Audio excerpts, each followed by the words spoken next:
man carefully marked the watermelon and then immediately hung it on a tree. After that, he walked to a nearby place, tied a tight knot with the rope on the tree to make this simple, fixed support. Then George directly aimed at the watermelon and pulled the trigger. After seeing a precise hit on the bullseye, George took out a specially made bullet, loaded it into the gun.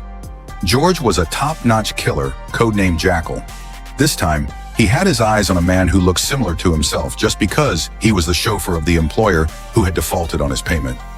George forced him into the trunk and, without any hesitation despite the man's pleas, pulled the trigger. After putting on the man's glasses, George disguised himself as the driver and successfully picked up the employer. What no one knew was that it was he himself who had hired the killer to kill father.